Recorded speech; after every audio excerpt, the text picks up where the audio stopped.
샬롬, 복된 토요일 아침입니다. 우리 모든 믿음의 가족들 이번 한 주간도 참 수고 많으셨습니다.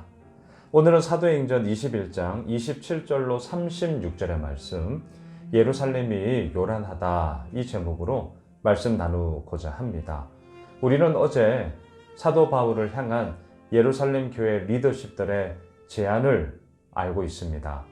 당신에 대한 오해가 많다. 모세를 배반한 자, 율법을 깡그리 무시하는 자, 할례를 행하지 말라고 하는 자, 이러한 오해가 있으니 이러한 오해를 풀어야 된다. 그래서 나실인의 서원을 했고 이제 마지막 7일간의 결례를 끝내는 4명의 사람이 있으니 함께 그들과 시간을 같이 하면 더 나아가 그들에게 필요한 비용까지 대주면 그러한 사람들의 오해를 아주 잘 풀 수 있을 거다. 사도 바울은 이 제안을 받아들였죠. 2가지 이유 때문이었어요. 첫째, 이 제안을 받아서 그렇게 해서 좋은 결과가 나온다면 이 리더십들의 생각처럼 다른 사람들과의 그러한 하나됨, 그리고 본질적인 것에서의 그러한 일치를 통하여서 더욱더 하나님의 나라의 경고함을 세울 수 있었기 때문이죠. 하지만 2번째, 행여라도 이러한 제안대로 되지 않았다 할지라도 예루살렘으로 올라온 사도 바울의 목적이 무엇이었습니까? 나는 죽으러 가노라. 일사각오였죠. 그 목적이 이루어지는 거예요. 그래서 제가 어제 우리 큐티 나눔 방에서도 결론을 이렇게 묵상하면서 정리를 했어요. 나는 죽고 예수로 사는 삶. 세례 요한의 고백처럼 그는 흥하여야겠고 나는 쇠하여야 하리라. 이것만이 결국 어떠한 정말 경주에서 어떠한 경기에서도 끝까지 이길 수 있는 승리의 힘이 된다. 나는 죽고 예수가 사는 삶. 이것만이 결국 우리에게 승리를 가져다 주는 것이죠. 자, 오늘 본문에서 그 결례의 기간인 마지막 7일째가 가까웠을 때입니다. 좋게 잘 끝나나 싶었는데 웬일이에요? 27절 보십시오. 그 이래가 거의 참에 아시아로부터 온 유대인들이 성전에서 바울을 보고 모든 무리를 충동하여 그를 붙들고. 자, 아시아로부터 온 유대인들이에요. 예루살렘에 거주하는 유대인들이 아니에요. 지금 이때의 배경은 어디죠? 오순절이라는 것을 기억하십시오. 오순절. 봄에는 유월절, 여름에는 오순절, 가을에는 초막절. 이 3대 명절. 온 각처에서 예루살렘 성전을 순례하기 위해서 예배하기 위해서 정말 수많은 수십만의 사람들이 모이는 정말 큰 명절이에요. 근데 아시아로부터 온 유대인들이 예루살렘 성전에 있는 바울을 본 거예요. 의아한 거죠. 28절.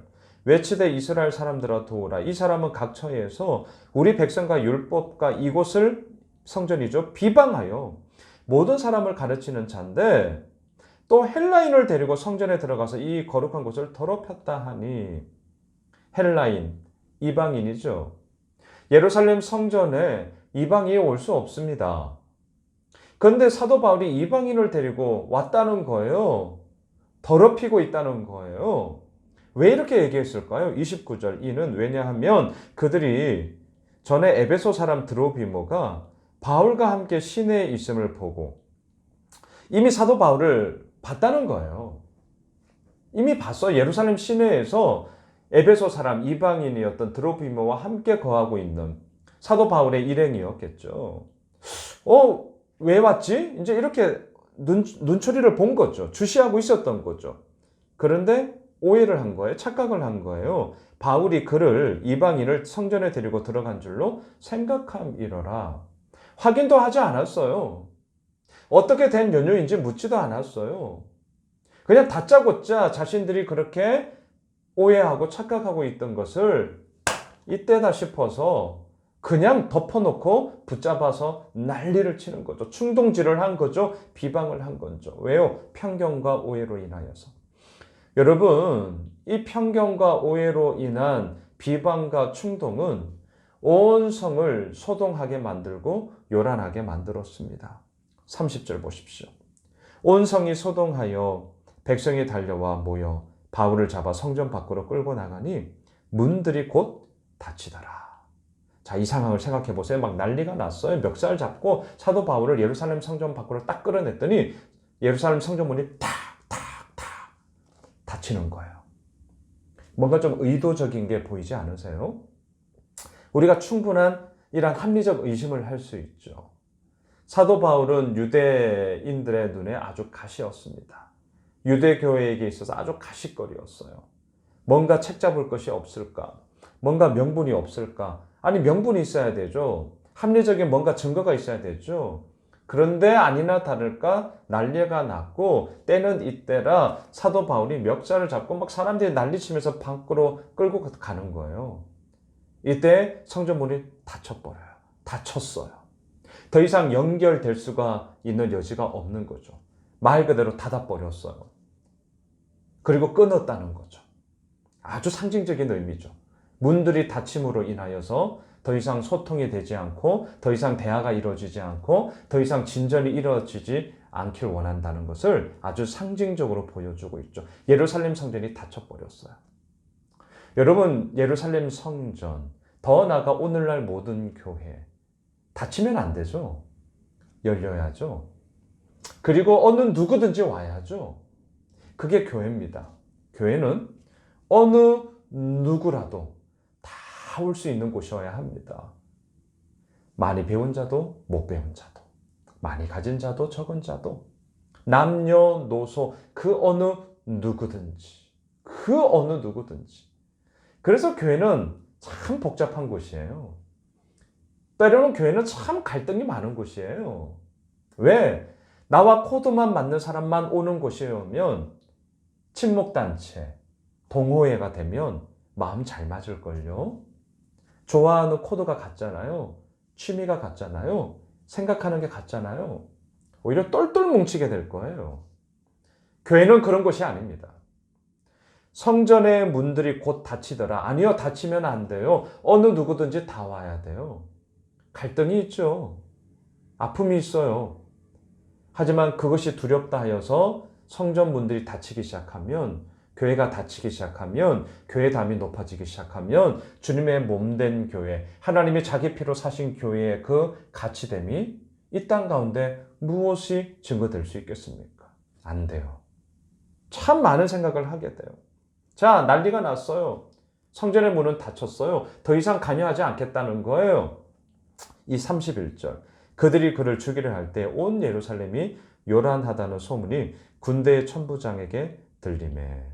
32절. 그가 급히 행동하는 걸 보세요. 급히 군인들과 백부장들을 거느리고 달려 내려가니.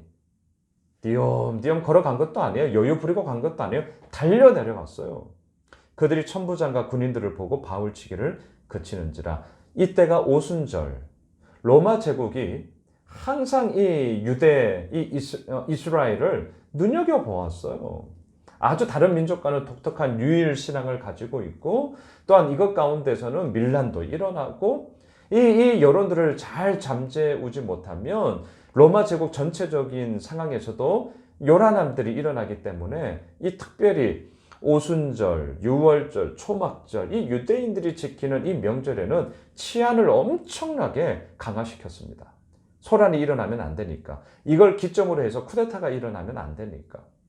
그래서 이 치안을 엄청난 병력을 가지고요, 더 촘촘하게 세웠어요. 그런데 이 천부장, 치안을 담당하고 있던 자의 귀에 소동이 일어났다는 거예요. 이게 웬일이냐?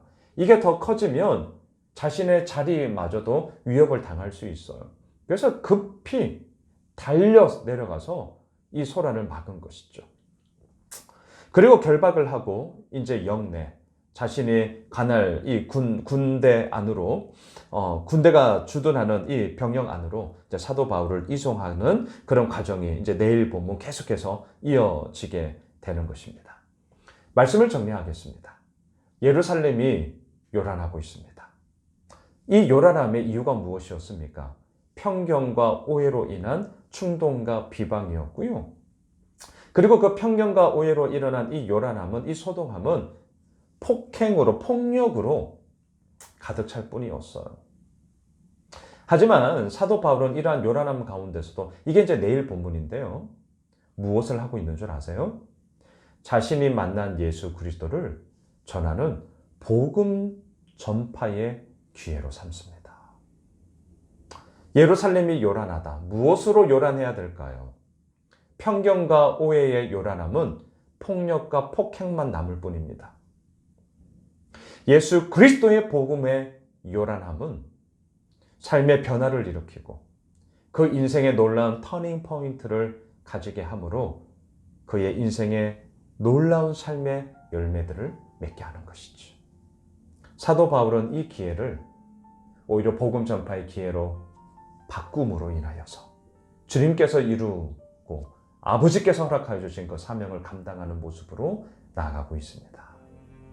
사랑하는 예수 오매실 가족 여러분, 오늘 하루 토요일을 보내면서 또 내일 주일 예배, 8월 마지막 주일 예배를 우리가 준비하면서 정말 우리들의 마음을 다시 한번 이 사도 바울이 전하고 있는 그 복음의 진리 앞에 우리가 세웠으면, 우리 자신을 맡겼으면 좋겠습니다. 요란함, 무엇으로 요란해야 되냐고요? 편견과 오해의 요란함이 아니라 예수 그리스도의 복음의 진리 속에 내 가운데 요란할 수 있죠. 하지만 그 요란함은 나를 바꿀 것입니다. 나를 변화시킬 것입니다. 그리고 그 가운데 풍성한 열매를 맺게 하실 것입니다. 오늘도 그 주님만을 바라보며 나아가는 우리 모두가 되시길 주님의 이름으로 축원합니다. 기도하겠습니다. 하나님, 그렇습니다. 이 땅에 많은 요란함의 이야기가 있지요. 하지만 그 요란함의 이야기 가운데서도 편견과 오해로 인한 충동과 비방, 폭행과 폭력만 남는 그런 어리석음이 아니라 오히려 복음의 진리가 내 가운데 요란함이 되어 그 가운데서 하나님이 맺어가시는 생명의 열매, 진리의 열매, 복음의 열매가 내 삶 가운데 진짜가 되어지는 그러한 주의 은혜를 더하여 주시옵소서. 예수님의 이름으로 기도드리옵나이다. 아멘. 우리가 가지고 있는 기도 제목 붙잡고 계속해서 기도하겠습니다.